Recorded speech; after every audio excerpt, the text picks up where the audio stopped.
All right, so today I'm going to be talking about, the title of this is Unleashing Personalization. The main focus is going to be talking about the Sitecore Personalized SDK that I've been working on for the last couple months, I would say. This is all kind of part of the rabbit hole adventures I've been on ever since 2 years ago. I presented at Sitecore Symposium on a serializer tool that I created for Sitecore Personalize. This tool was meant to deploy assets from source control into potentially QA or UAT, Sitecore Personalized tenant, or even production. Um, but I had bigger, grander ideas of what what you could achieve with the APIs that this SDK consumes. Share a demo, and I'm going to share a little bit about what this SDK, which is enabling the demo, is able to achieve. But before we do that, introduce myself for those that don't know who I am. I am now working at Valtech as a technical director. I've been there about, actually, as of tomorrow, it'll be 4 months I've been there. I was a former five-time Sitecore Technology MVP before I went to Sitecore, which was the job I had before joining Valtech. I was focused on developer advocacy, which meant I was doing, building the serializer. I built that while I was at Sitecore, and my focus was CDP and Personalize, so that's why I've kind of continued that ever since I was let go, unfortunately, from Sitecore. I've continued my passion into the APIs and talking about fun things to do with Sitecore CDP and Personalize. I've actually been working with Sitecore for just over 10 years now. It hit that milestone in July, which I think is cool. Be working with one single technology for 10 years is pretty mind-blowing. And I live in South Florida in the United States. And there's a bunch of links there. There's a lot of ways to reach out to me, email, website, go to my website. I have a form. You can reach out to me on LinkedIn. I don't mind messages. If you have any questions or anything like that, feel free to reach out to me. So the agenda for tonight or today, technically still today, I guess, is I'll be talking a brief overview of the product being Sitecore Personalize. This was kind of just filler and was part of another presentation I was trying to put together. So I just kind of stuck it into this presentation. So it's just a brief overview if you're not aware of Sitecore Personalize and what its purpose is. Then I'll go into the Sitecore Personalize SDK, who is it for, how to get it, and then I'll walk through some use cases because I don't really have docs for the SDK yet. So this is kind of some of the use cases that you could use it for. Then I will demonstrate a generative AI use case using the SDK. This was my grand scheme, one of the grand schemes of the SDK when I started building it to enable this. And then I'll talk about some extra credit or additional use cases of where you could potentially use the SDK. So, product overview, what is personalized, capabilities, and options for personalize? That's what I'll talk about. So we've all seen this diagram probably 1,000 times. It When basic. you're, sorry, I don't see the screen share, Dylan. I'm still seeing the unleashing personalization. I just felt like, Oh yeah, it's actually not linked to. 1 second. no worries. It's still in the. Oh, I know why. Hold on 1 second. No, no, no. I'm able to see the agenda now and Yeah. Sorry about that. It would no be worries. better if I was in presenter's view. No, no, no. All good, all good. All right. I mean, if you missed anything, just actually at the end, I have a link that will lead you to where I have all the slides. And so if you want to have access to the slides, that's there. But as I was saying, you've probably seen this diagram 1,000 times in various other presentations, in docs and things like that.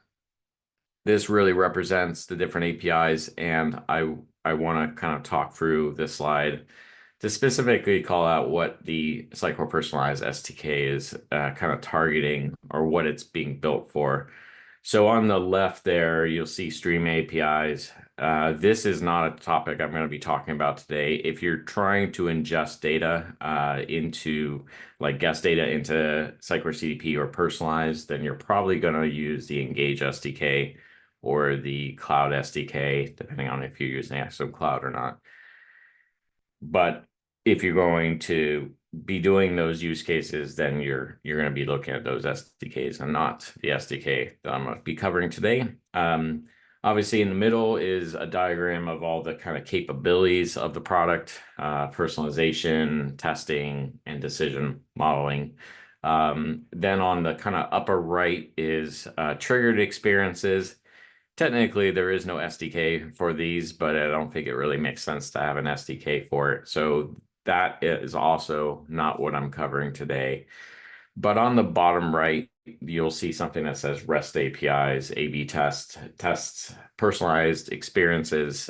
This is the a set of APIs that the SDK is built around, and I'll talk a little bit more about this in a second, but this is really talking about creating experiences, creating experiments, templates, things like that inside Sitecore CDP or Personalize, really targeting Personalize, but you could do it also for audience segmentation and things like that inside CDP as well. All right. Just a very high level slide here of the kind of quick summary of the capabilities if you're not familiar with Sitecore Personalize. There's really three main pieces. I just kind of highlighted them a second ago, which is personalization. There's kind of three different flavors of personalization, which is web experiences, or personalization is also known as experiences as well, as you might hear me mention as well. There's full stack, and then there's interactive. There's not a big importance of what that is.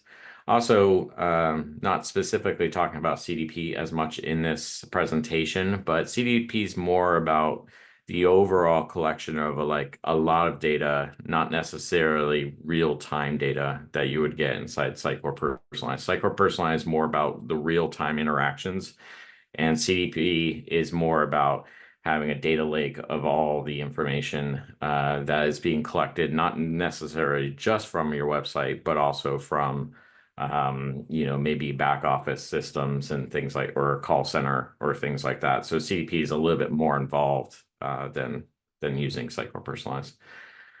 Sitecore Personalize also has experimentation, which is like personalization or just like it is, except for it's about the concept of having multiple variances.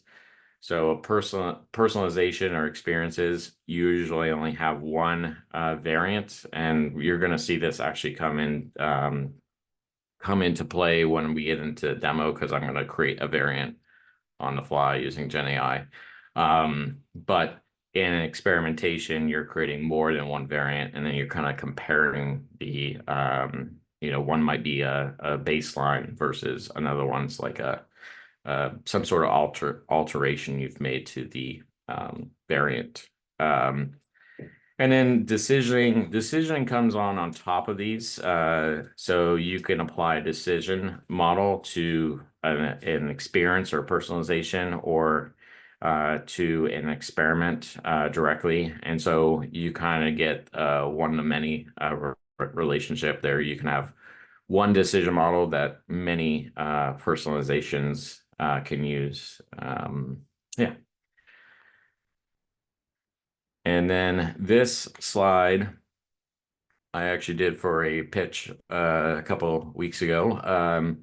Is just talking through the different flavors of personalization and how it can be bolted on for various scenarios. And some of this relates somewhat to a migration scenario as well. So XP, it's what we all know and love, but obviously it comes with a huge limitation, and that is the complexity of hosting essentially what is your own CDP software. And so it's very complex. It has cost limitations. I've seen a lot of customers where XD doesn't work at all, or if it does work, it's a pain to keep it working correctly. And so that's one of the biggest negatives I've seen from an XP standpoint. But it's a great option for a lot of customers just because it's maybe cheaper in some cases to have XP versus some of the other options that I'm going to talk about. And then the next scenario, and there's technically more scenarios where personalized. I mean, I've heard of customers that have XP plus personalized. And so I'm not going to talk about that specifically.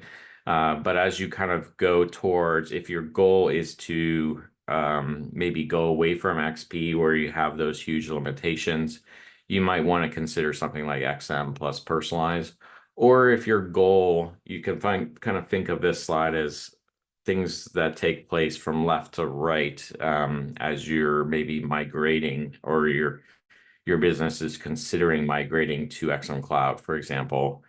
A customer might go from XP to XM plus personalize to obviously lose those limitations of XP. Uh, because once you have personalized, you no longer need to worry about infrastructure, the complexity of running a CDP software yourself.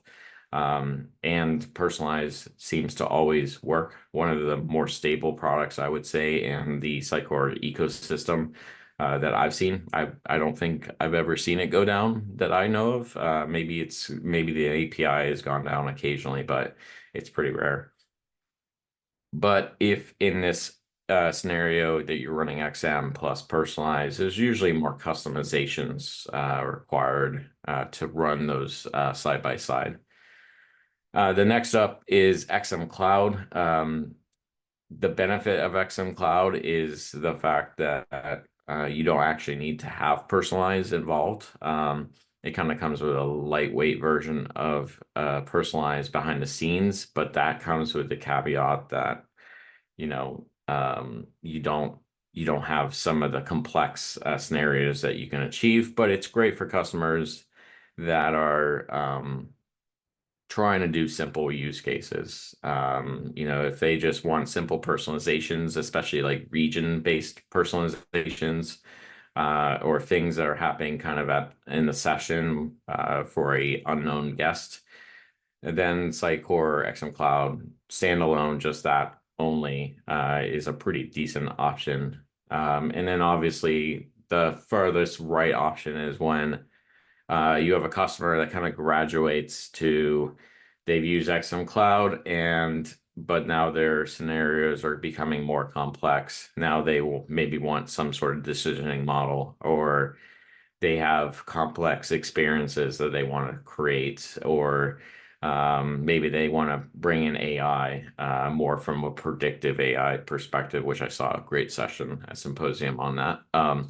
But if you want to layer on more complexity, then XM Cloud plus personalized really is the best of both worlds. But there is some caveats as well, as that it does require some customizations on top of XM Cloud. If you want to track more types of events and things, you have to do customizations to Cloud SDK for that. All right, that's a very long slide to talk about, but it filled up a lot of time. So hopefully that was useful information. So now I'm going to jump more into the Sitecore Personalize SDK, talk a little bit about what it is, and how do you get it. And then we're going to kind of go through some slides about how you use it from a programmatic standpoint, and then we'll get to the demo, which I think will show why it's pretty powerful, what it enables. So what is it? I kind of already alluded to this. It's all around the APIs that are for managing the personalized assets. So if you wanted to create an experience on the fly, you use these REST APIs. If you wanted to create templates inside Sitecore Personalize, you would also use these same APIs. It's not to get confused with if you've been in the docs and you know the docs well. Sitecore CDP also has something called REST APIs, but that is a API for interactive. It's also known as interactive APIs, and it's more for guest profile updates that you might want to do from your website, or maybe you have some sort of back channel process to update guests. That's what the CDP REST APIs or interactive APIs are used for. But this is, like I said, specifically for those personalized REST APIs to create assets. And then, like I said on a previous slide, I'm kind of repetitive here, is that if you need to capture events, definitely use the Engage SDK. If you're using XM Cloud, then the Cloud SDK is the recommendation. It's available on NPM. I realize the link is not a good link because it doesn't show where that's actually at. And that was something I was supposed to update, but I have some later helpful links further on in the presentation, or you can get access to the slides and have that link. It's still a work in progress. Currently supports experiences, but the rest of the, well, experiences and templates, but the rest of the use cases are still a work in progress. I also noticed that, well, I didn't just notice it, but they recently released traits, which is it's like a CDP personalized feature. And that's kind of something else I'm going to be working on getting into the SDK, because that could be some really interesting use cases with those. The next bullet point supports only Cloud Portal. This doesn't really actually apply. When I wrote the deck literally 2 months ago, this was still a thing. But if you have box ever in the URL when you access your personalized tenant, which shouldn't be the case anymore, because if you had that as a if you had a box ever tenant, you probably saw a message about it going, your tenant no longer being accessible except for via Cloud Portal. So this only supports Cloud Portal. It's because of the way the tokens are created. It's only works with Cloud Portal. And then it is also open source. So anybody wants to assist, anybody wants to write some documentation, that's on my list, but I haven't done it yet. I'm definitely looking for help always. And then I'll talk a little bit about who would use it a little bit further. Once you start seeing the use cases for it, then I think, it'll become obvious who might want to use it. So now I'm going to walk through, this is kind of a form of documentation, just talk a little bit about how you would code the SDK into a node-based application, because it is node-based. This SDK, I've considered writing a .NET one, but I haven't done that yet. So the first thing, probably the most important thing, is just initialization of it. And I'm going to walk through this step number one, where you create a developer token.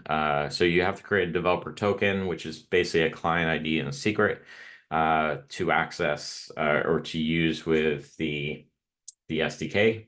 It's important to also know your region. There's a really easy way to know when you're logged into your Cloud Portal. It should, like, the first part of the Sitecore domain, it should say something like Sitecore Personalized -EU or US, or I'm not exactly sure what the APJ one is. It's probably just -APJ. And so once you have those information, it's pretty simple. You can see the code sample. It just takes those values, and then it handles the authentication bit for you behind the scenes.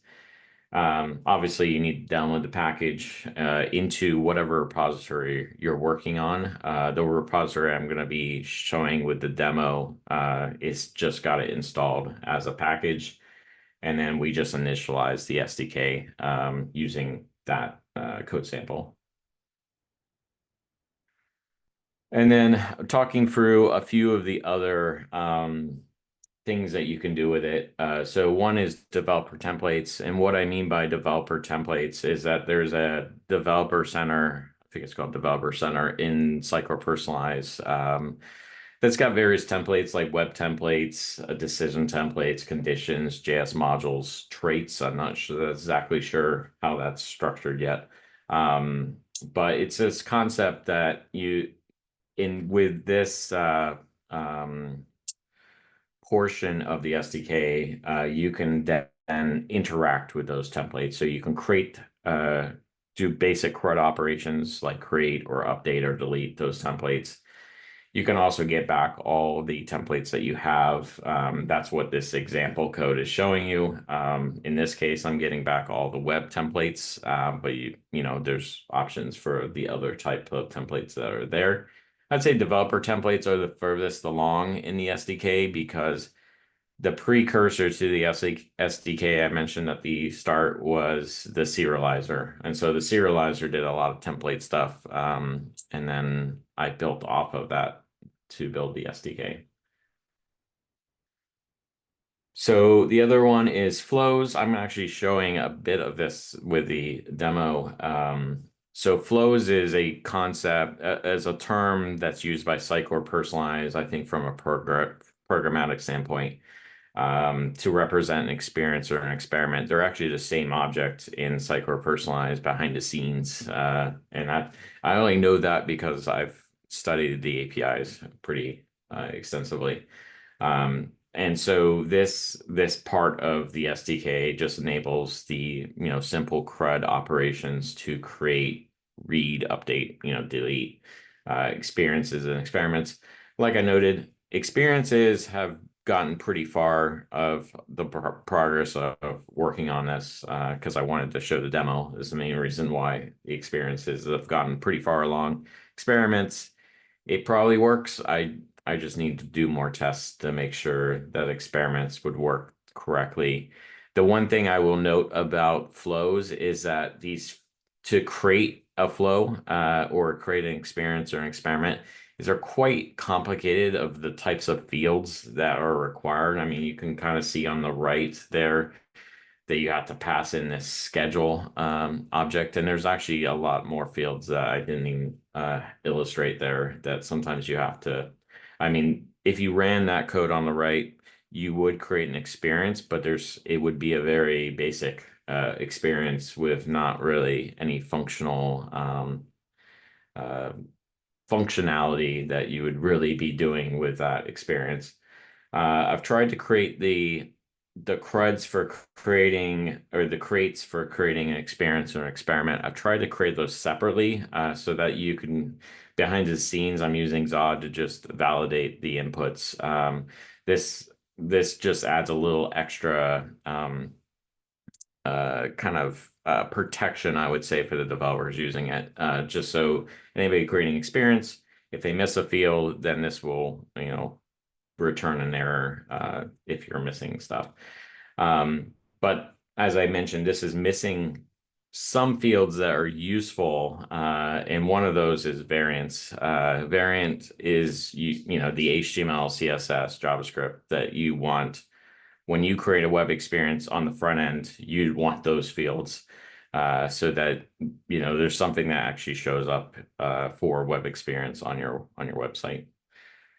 And I do have a blog there that goes in a little bit more detail of that specific use case. And I tried to show and also an example of one where I pass in a variant. The last one is decision models. So this one is the furthest away from being probably complete, although you can do simple use cases. There is some things kind of to note about this that's kind of interesting. Is the notation that's used by Sitecore Personalize. It uses a specific notation called decision model and notation. And what I found interesting about this, I've actually played with Gen AI already on this topic. If you pass it a DMN from what you've already configured in a decision model, you can ask ChatGPT or any other model or LLM, you can basically ask it to inject, a new node into that, and it seems to do a pretty good job. The one use case I did, I had it inject like just read the guest information, and it seemed to do a pretty good job of putting that in. That opens up an interesting door. I bring that up only because it brings up an interesting door with Gen AI, is that it could theoretically help you create decision models as well. So the use case tonight, I'm not showing decision model creation. I'm showing an experience creation with Gen AI, but you could theoretically use it for decision models as well. And at some point, I will do that, or at least that's the plan. So on to the Gen AI use case. So I am using OpenAI for this, and I have a demo of it working. Um, A little bit about what powers this is I'm using something called function calling in OpenAI. If you've never heard of that, it's probably the most impressive kind of tech that I've seen from Gen AI. I mean, RAG's pretty impressive as well, but the ability for you to kind of come up with a schema for a function and pass that off to OpenAI and say, this is what I'm looking for from, we're trying to fill in the parameters. OpenAI's job is to help it come up with the parameters to pass to this function, is essentially what you're doing by using the OpenAI function calling. I probably should have hid oh, that's not, I'm not sharing that screen. That's good. All right. Anyways, so once you define a kind of a function schema, then its job is going to come up with the parameters to create or run that function. And then you can specify on your side the function that it, runs. So in our case, we're going to use the SDK to run a function for the SDK to create an experience. But you can basically have it do all types of things. You could have it crawl the web. You could have it, scrape a web page and pull out certain aspects out of it. Whatever the result of that function is then passed back to your LLM, and then it turns that into a final result. So that's kind of one request to the or the server side function of all this leads to what could possibly be a couple different calls to the LLM behind the scenes. But it's pretty cool of what it enables essentially down the road. And it's what I'm going to be demoing today really highlights the capabilities of this. And I will also note, after coming back from Symposium, that some of what they were talking about during Symposium uses some of these concepts. They also referred to this as tools, AI tools, and so that's another term that's used for this. So one other thing that I'm going to show as part of the demo was a tool. It's like a separate app I've built. I call it the Sitecore Assistant. I'm not sure if I'm going to stick with that name for now. It's just version 1 is what I'm going to be showing. It's just a simple use case. I am working on a version 2 of this app, and it's going to be cooler, but it's going to have more UI, streaming UI coming back uh, from Vercel's AI SDK. They have a AI SDK. If you went to the session at Symposium, the Vercel's CTO was there. It was a good session, talking about a little bit about this SDK. But the app I've built is essentially a standalone app. It uses Next.js. It just uses the APIs of Sitecore to achieve everything that I'm doing. Really, it uses the only thing I've built for it so far is a chat app that does stuff with Sitecore Personalize, and therefore to achieve that, I'm using the Personalize SDK that I've been talking about. And yeah, so let's think. onto the so demo time. Let's go ahead and do this. So really, I'm going to create that developer token that I talked about. I wanted to do that because it shows that I'm actually using the token and I'm not just faking stuff. And then I'm going to load up that Sitecore Assistant. The Sitecore Assistant allows me to add client keys to it, so then I can use those clients to do what I need to do with Sitecore Personalize. And then I'll walk through chatting with the app. And I didn't mean to press that. All right, so first steps first is I'm gonna navigate over to, so first off, this is the app that I was referring to, the Sitecore Assistant. But first I'm gonna go and get the developer key. So I always forget what the URLs. So I'm gonna navigate to Cloud Portal.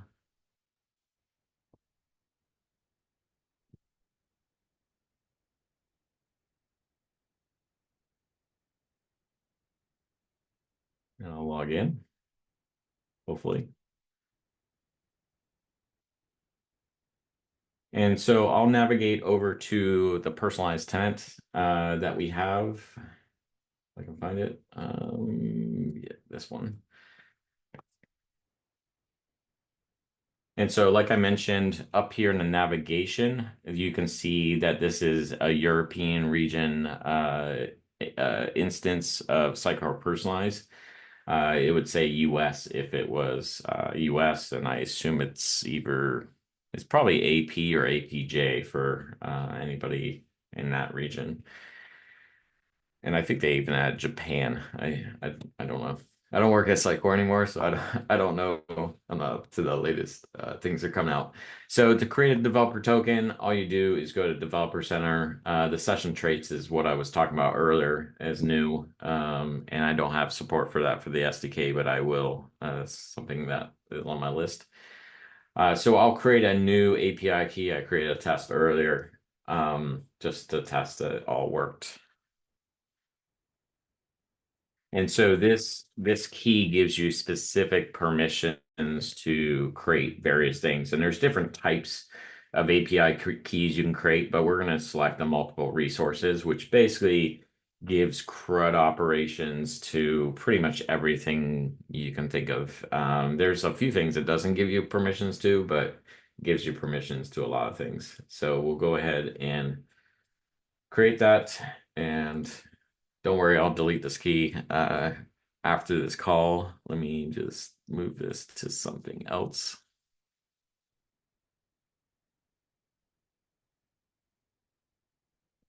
All right, so now that I have the key, now we'll navigate back over to the app. So this app allows me to add client keys to it. It doesn't store them anywhere, it just stores them in session state. So it, my original intent for this app was to be something I would release to the community, maybe as an Electron app or something cool like that. And then anybody could use it to access their Sitecore Personalize tenant and do things with it. Although now that the marketplace stuff is coming out, I might use that instead, and might just build it as a separate app that you use. So I'll click settings. I already have one in here. I'll delete it. But I'll create a new client and I'll call it Sitecore Personalize. Well, I won't call it anything. I'll just select Sitecore Personalize. Select the region is Europe. Organization ID doesn't matter. That's something that I was planning on for something else. And then I'll just copy in the client ID and secret. All right, so now that that's in, theoretically, I could do all types of things now.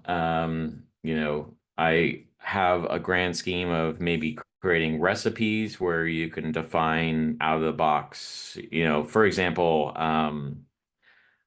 I presented at SuckCon Europe on creating pattern profile cards.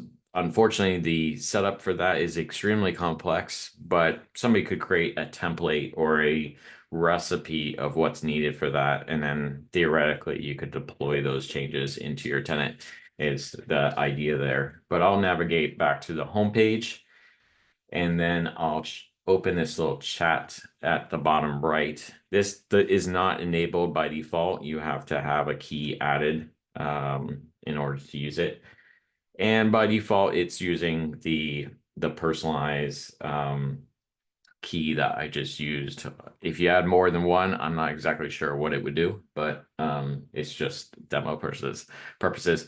Also, I should call out that this repo is open source, so if you want to see how any of the function calling stuff is working and how it uses the SDK and all of that, you can definitely do that. And I have a link near the end where I'll have that. But let's just start talking to the app. I would like to create an experience. And I could also ask it, what actions do I have? And it would list out based on the function calling that I've actually provided it three functions to date. One is creating, one is getting a list of experiences, which for some reason wasn't working this morning, or else I would be demoing it. And then the other one was just getting one by reference. So it knows based on what I provided for creating an experience. I provided the kind of schema of what fields are required for it. And so now it knows to like what to kind of ask me, for this. But what I wanted to do is kind of infer my intentions based on, some of my inputs. So the next thing I'll say is, uh, it did that a long time ago.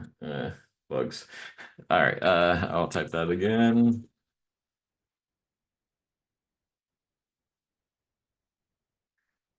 Spell it wrong, whatever. Should be able to figure it out. All right, so then the next thing is this is a web experience. So I'm kind of inferring that the type is web. That will be a hero banner injected into the page. The hero should have a title, Hello World. Oh, let's just get part of this. And a CTA button with the text, learn more. And so I've basically sort of given it some details about this experience. So what would you like to name it? It's still asking about what channels. And then it's also asking me, do I have any preferences about styling? Unfortunately, it didn't ask me that the last time, but let's see. I'll just say the JavaScript should inject the HTML into a div with ID hero. This is a web experience displayed on the web.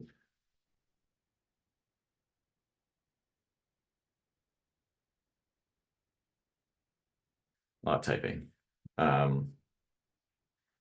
And so now it starts to suggest things about this. So to summarize your requirements, still looking for the experience name, which I'll do at the end. It already knows I'm looking for the type is web, channels is web, HTML is a hero banner with the titles, which it actually has an example of that there.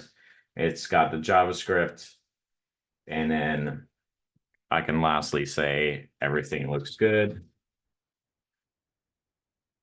Good. Let's go ahead and create call it Sug Pittsburgh.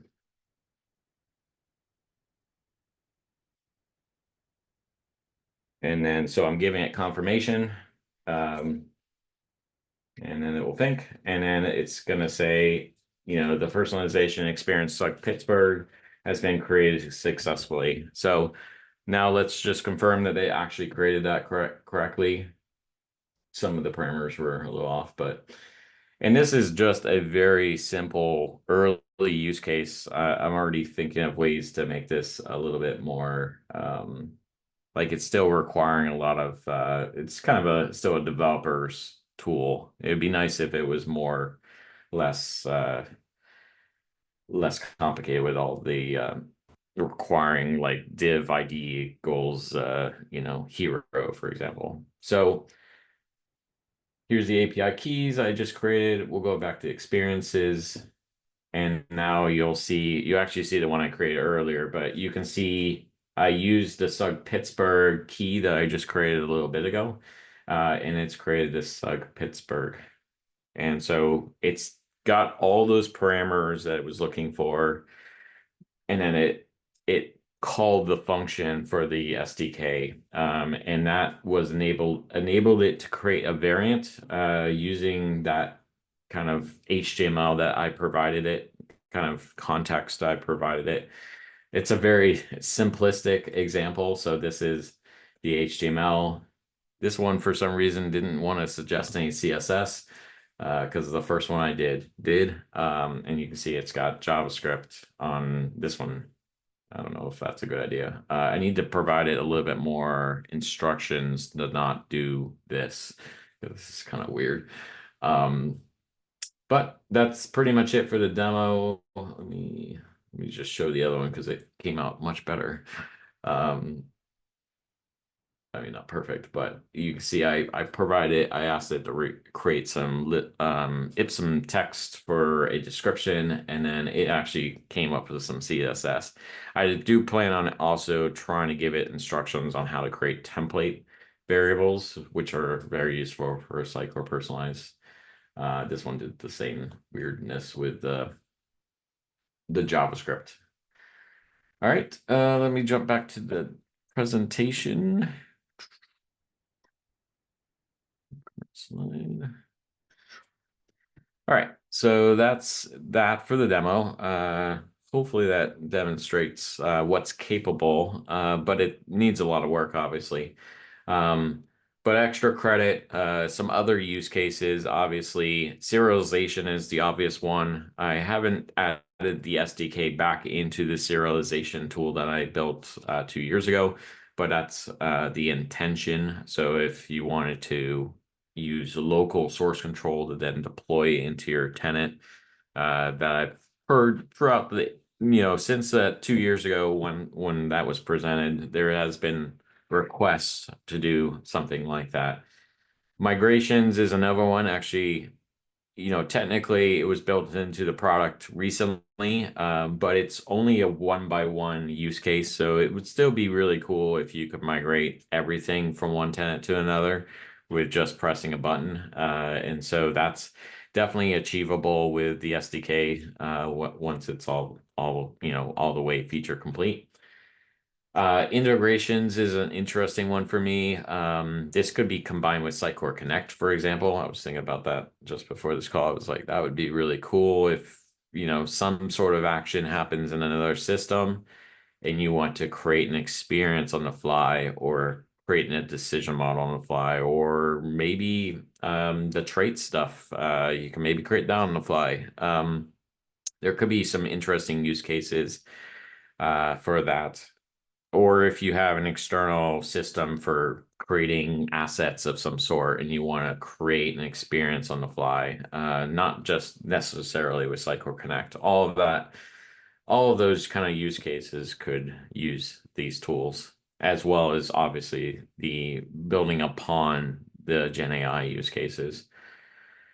And then obviously I already kind of hinted at it would be really cool to have a recipes of like pre-built personalization or personalized like recipes that you could just deploy to any tenant. Because that's one of the biggest complaints is that it's hard to get set up and going with, like, especially if you're coming from XP and you're migrating to XM plus personalize. It'd be great if some of the XP like rules were already built into Sitecore Personalize, or you could just deploy them to Sitecore Personalize. And then finally, helpful resources. These are all the links I talked about. The first link, if you want my slides, they're on that link at the top somewhere. I can't remember exactly. There's like a download slides or something like that. It also has a curated list of all the I've written a lot of blogs around this topic, and still going to release even more. Actually, I think there's one missing from that page. And so if you want to learn more about it and learn more use cases, when version 2 comes out with the Vercel and streaming UI stuff, then that would be the place to see the updates, or LinkedIn where I publicize everything. And yeah, I think that's it. Any questions, comments, concerns?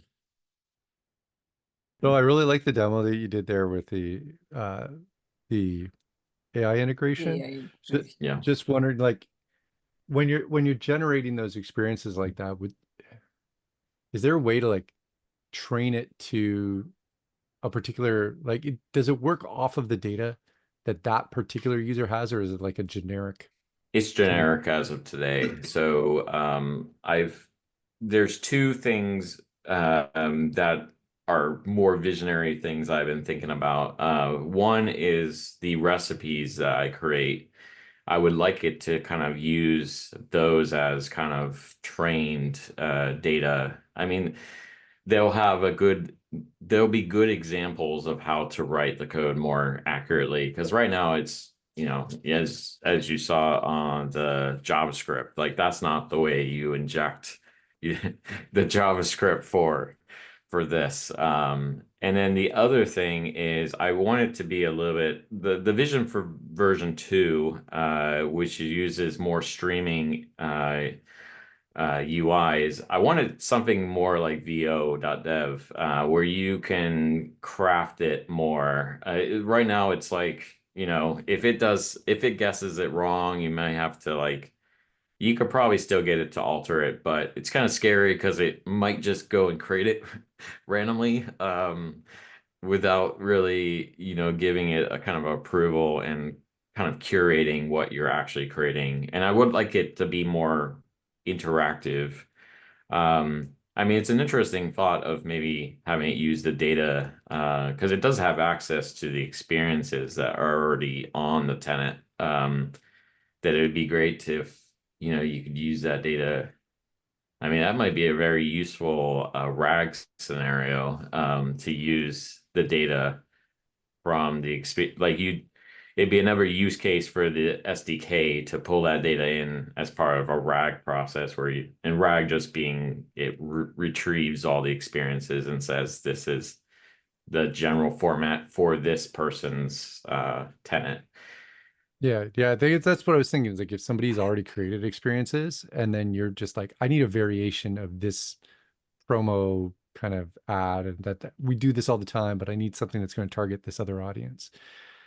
Exactly. Yeah, so I mean this use case is very simplistic, but yes, it is a good point to make that there could be customers that I definitely know are customers that have very advanced scenarios in already set up, and so they might just, I mean, it's interesting with this, the function calling is that you might be able to get it to duplicate another one just by asking it the right series of questions. Because it sort of knows that it needs to retrieve, an existing experience, and it knows what that function's, parameters need to be. So then it would be able to return that.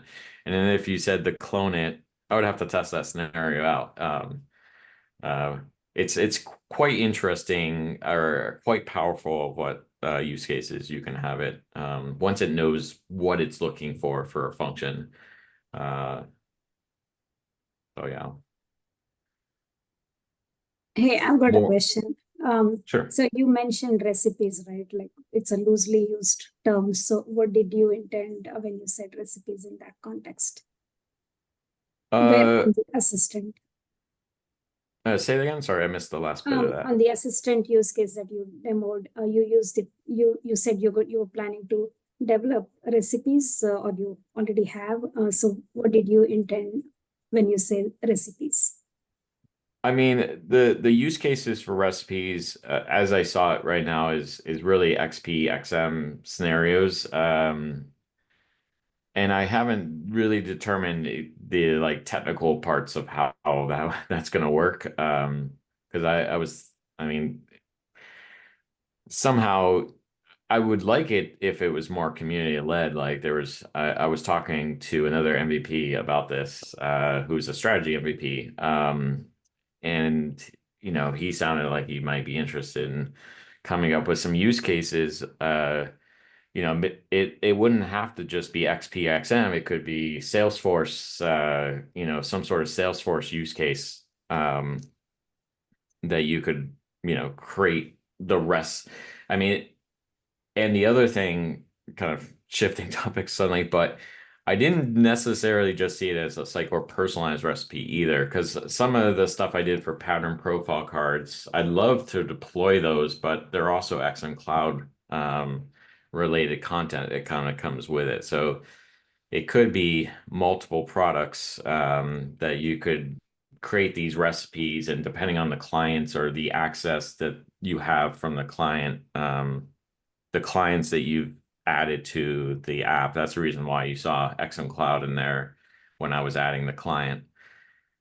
Depending on what you've configured, then it would know, hey, okay, I have this recipe defined, and it's a XM Cloud Sitecore Personalize recipe to deploy pattern profile cards. Because because the app has access to both those products, it would be able to deploy those out. And then the other thing I was considering is it would be great if you could configure the recipes as well. Like it wouldn't just be here's the template for the recipe and it just deploys it as is, but maybe you could also have variables or something that where you could customize the recipe to some degree, and then it's all facilitated using the API slash SDKs, or in the case of XM Cloud, it's the authoring GraphQL stuff. Hopefully that answers your question. Yes, I'm still trying to wrap my head around it, but no, I'll read through what you have. It's just like a lot of content to grasp in a short time like this. But I'll read through what you have written and then probably have more questions. Yeah, thank you. and obviously I learned about Marketplace at Symposium. Marketplace opens the door for not necessarily needing to configure client keys. You would just add this app into your from what was described, you would add it to, a customer has Sitecore XM Cloud, they have Personalize, and when they add the app, they approve, access to XM Cloud with Personalize, and then they would have access to potentially to deploy, their recipes into those tenants, or however it's going to work. Obviously, I don't know all the details of Marketplace yet, so I'm curious what that's going to exactly look like.